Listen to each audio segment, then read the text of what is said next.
Hi guys, welcome to my YouTube channel. और आज इस वीडियो में मैं आपको सेक्शन 44 एडी फुल एक्सप्लेन करने वाला हूं। और ये जो सेक्शन 44 एडी होता है, इसको कौन ऑप्ट कर सकता है या किस पर एप्लीकेबल होता है, तो फुल एक्सप्लेन करूंगा। तो ये वीडियो बहुत ज़्यादा इंपॉर्टेंट होने वाली, बने रही इस वीडियो के साथ। और यदि अभी तक आपने मेरा यूट्यूब चैनल सब्सक्राइब नहीं किया है तो कर लीजिए ऐसी बेनिफिशियल वीडियोज़ के लिए। और गाइस, यदि आप हमारे एक्सपर्ट से आरटीआर फाइलिंग या आरटीआर कंप्यूटेशन तैयार कराना चाहते हैं तो दिए नंबर पर कॉन्टैक्ट कर सकते हैं। तो गाइस चलते हैं और वीडियो को स्टार्ट करते हैं। तो देखिए, सबसे the government has introduced the presumptive taxation scheme under section 44 AD to given relief to the small taxpayer. तो सेक्शन 44 एडी जो है ये है स्मॉल टैक्स पेयर के लिए, ठीक है। अब the presumptive taxation scheme of section 44 AD can be adopt by following persons. तो ये जो सेक्शन 44 एडी है, ठीक है, तो ये किस पर एप्लीकेबल है, यानी कि सेक्शन 44 एडी कौन ऑप्ट कर सकता है, ठीक है। आरटीआर फाइलिंग करते समय इसको कौन सिलेक्ट कर सकता है। तो देखिए, रेसिडेंट इंडिविजुअल, तो रेसिडेंट इंडिविजुअल होना चाहिए। रेसिडेंट हिंदू अनडिविडेंड फैमिली, यानी कि रेसिडेंट एचयूएफ होना चाहिए, हिंदू अनडिविडेंड फैमिली। तीसरा, रेसिडेंट पार्टनरशिप फर्म, ठीक है। तो रेसिडेंट पार्टनरशिप फर्म भी सेक्शन 44 एडी को ऑप्ट कर सकती है, ठीक है, या सेक्शन 44 एडी में पार्टनरशिप फर्म की आरटीआर फाइलिंग की जा सकती है। लेकिन इन पार्टनरशिप फर्म पर टैक्स ऑडिट एप्लीकेबल नहीं होना चाहिए। पार्टनरशिप फर्म पर टैक्स ऑडिट एप्लीकेबल नहीं होगा तो उस कंडीशन में ही हम पार्टनरशिप फर्म की आरटीआर फाइलिंग सेक्शन 44 एडी में कर सकते हैं। और not limited liability partnership firm, तो जो एलएलपी होती है, लिमिटेड लायबिलिटी पार्टनरशिप फर्म, ठीक है, इसकी फुल फॉर्म है एलएलपी की। तो एलएलपी में हम सेक्शन 44 एडी को में फाइलिंग नहीं कर सकते, ठीक है।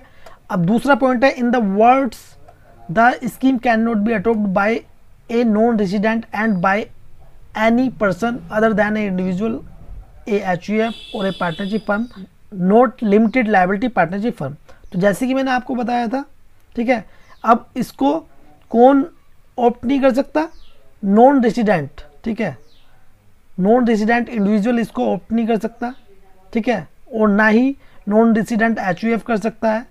एलएलपी फर्म में भी सेक्शन 44 एडी में आरटीआर फाइलिंग नहीं कर सकते, ठीक है। अब your turnover must be less than 2 crore. यदि आप सेक्शन 44 एडी को ऑप्ट करना चाहते हैं या आरटीआर फाइलिंग करना चाहते हैं 44 एडी में, तो आपकी टर्नओवर 2 करोड़ से कम होनी चाहिए, ठीक है, तभी आप सेक्शन 44 एडी को ऑप्ट कर सकते हैं। Your minimum net income should be 8% of your turnover. तो आपकी जो नेट इनकम है, यानी कि टर्नओवर या रिसिप्ट है, तो उसका या तो 8%, the minimum net income should be considered 6% in case of digital receipt. तो देखिए, मैं आपको सिंपल लैंग्वेज में बता दूं, यदि आपकी कैश में रिसिप्ट है, यदि आपकी कैश में रिसिप्ट है, ठीक है, तो जितनी टर्नओवर होगी, टर्नओवर का कम से कम 8% हमें 44 एडी सेक्शन में जो इनकम है वो शो करनी है। कब? जब कैश में है। और यदि आपकी रिसिप्ट है बैंक में, ठीक है, डिजिटल रिसिप्ट है, यानी कि बैंक में आपकी चेक से भी हो सकती है, आईएमपीएस से भी हो सकती है, आरटीजीएस से भी हो सकती है और यूपीआई से भी हो सकती है। तो जो बैंक में रिसिप्ट आई है उसका कम से कम 6% हम इनकम शो कर सकते हैं। अब आपके मन में एक क्वेश्चन होगा, क्या हम 8% या 6% से ज़्यादा भी अपनी इनकम को शो कर सकते हैं टर्नओवर या रिसिप्ट का? तो जी हाँ, बिल्कुल आप कर सकते हैं। इसमें जो मैंने आपको बताया है, ये बताया है मिनिमम इनकम, यानी कि यदि कैश में आपकी रिसिप्ट है या टर्नओवर है तो कम से कम 8% दिखा सकते हैं, कम से कम, मैक्सिमम कितना भी दिखा सकते हैं। और यदि आपकी डिजिटल रिसिप्ट है, डिजिटल रिसिप्ट से मतलब आपकी बैंक में रिसिप्ट आई है, तो उसका कम से कम 6% दिखा सकते हैं और मैक्सिमम कितना भी आप दिखा सकते हैं। अब देखिए, मैं आपको एग्जांपल से आपको समझाता हूँ टर्नओवर के बारे में। देखिए, यदि आपकी टर्नओवर थ्रू अकाउंट पेई चेक और अकाउंट पेई बैंक ड्राफ्ट, ठीक है, चाहे आपके चेक के थ्रू है, चाहे आपके ड्राफ्ट के थ्रू है, और बैंक इलेक्ट्रॉनिक क्लियरिंग सिस्टम, और prescribed electronic modes received before specified date. तो देखिए मैं आपको सिंपल लैंग्वेज में बता दूं, जैसे कि मैंने आपको ऊपर समझाया था, यदि आपके बैंक में रिसिप्ट आ रही है किसी भी मोड से, चाहे यूपीआई से हो, आईएमपीएस से हो, आरटीजीएस से हो, ठीक है, तो बैंक में बस पैसा आ रहा है तो उसका कम से कम 6% हमें नेट इनकम दिखानी है। जैसे कि मैं आपको फुल एक्सप्लेन कर चुका हूँ, तो एग्जाम्पल समझते हैं। जैसे मान लीजिए टर्नओवर है 50 लाख रुपए, ठीक है, सपोज दैट एग्जाम्पल हमने ले लिया है, टर्नओवर है 50 लाख रुपए, यानी कि 50 लाख रुपए हमारे बैंक में रिसिप्ट आ रही है, ठीक है, बैंक में रिसीव हो रहे हैं। तो यदि हमें 44AD सेक्शन में या आईटीआर फाइलिंग में शो करना है तो हम कैसे करेंगे? 50 लाख रुपए हमारे बैंक में आ रहे हैं तो हमें कितनी इनकम मिनिमम शो करनी है? तो यदि हम 50 लाख का 6% निकालेंगे तो कितना आएगा? 3 लाख रुपए। तो यदि बैंक में रिसिप्ट आ रही है 50 लाख रुपए तो इसका 6% कम से कम हमें दिखाना होगा। यहाँ पर मैं बात कर रहा हूँ कम से कम की, यानी कि मिनिमम रिसिप्ट हमें दिखानी पड़ेगी, मिनिमम हमें इनकम शो करनी पड़ेगी। मैक्सिमम कितनी भी कर सकते हैं, कोई लिमिट नहीं है। 50 लाख की यदि आपकी रिसिप्ट आ रही है तो आप 50 लाख भी कर सकते हैं इनकम को, ठीक है, मैक्सिमम लिमिट कुछ नहीं है।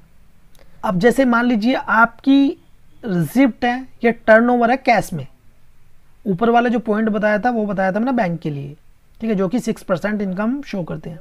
अब मान लीजिए आपकी जो सेल है या आपकी टर्नओवर है, ठीक है, या रिसिप्ट है, वो होती है कैश में।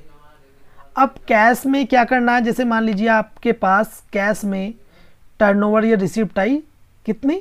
60 लाख रुपए, ठीक है, तो 60 लाख रुपए आपके पास आया तो 60 लाख का कम से कम हमें 8% शो करना है, किसमें? 44AD सेक्शन में। कब? जब आपकी रिसिप्ट आ रही है कैश में।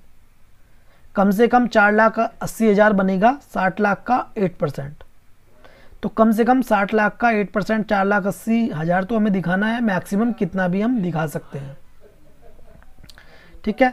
अब नेक्स्ट जो पॉइंट है वो है you don't have to maintain accounting records. तो देखिए यदि आप सेक्शन 44AD सिलेक्ट करते हैं, ऑप्ट करते हैं, ठीक है, तो उसमें आपको अकाउंटिंग रिकॉर्ड्स मेंटेन करने की ज़रूरत नहीं है, ठीक है, यानी कि आपको अकाउंटिंग कराने की ज़रूरत नहीं है, ठीक है। किसी भी अकाउंटिंग सॉफ्टवेयर में जैसे कि टैली हो गया, बिजी हो गया, तो उसमें आपको बुक्स मेंटेन कराने की आवश्यकता नहीं है। किसमें? सेक्शन 44AD में। अब है next point, assessee opting for presumptive taxation has to pay 100% advance tax by 15 March of that particular financial year with period to financial year 16-17 you don't have to pay advance tax.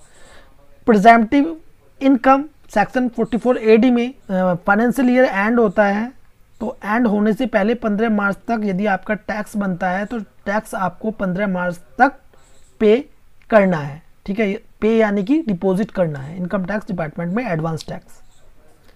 अब है you don't have to get your accounting records audited, तो इसमें accounting records की जरूरत नहीं है। Section 44AD presumptive scheme to be opted for at least 5 years.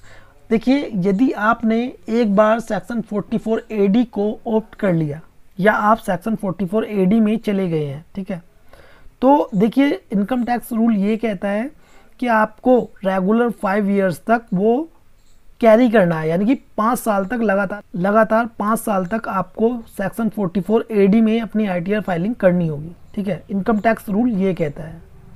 तो guys ये था सेक्शन 44AD जो कि मैंने आपको फुल एक्सप्लेन कर दिया है। और यदि अभी भी आपका कोई क्वेश्चन या डाउट है तो मुझे कमेंट बॉक्स में कमेंट करिए, मैं आपके क्वेश्चन का रिप्लाई जरूर दूंगा। तो ये वीडियो आपको कैसे लगी प्लीज़ कमेंट बॉक्स में जो बताएं। वीडियो आपको अच्छी लगी प्लीज़ लाइक कर दें और इस वीडियो को शेयर करें अपने फ्रेंड्स के साथ। वीडियो देखने के लिए धन्यवाद।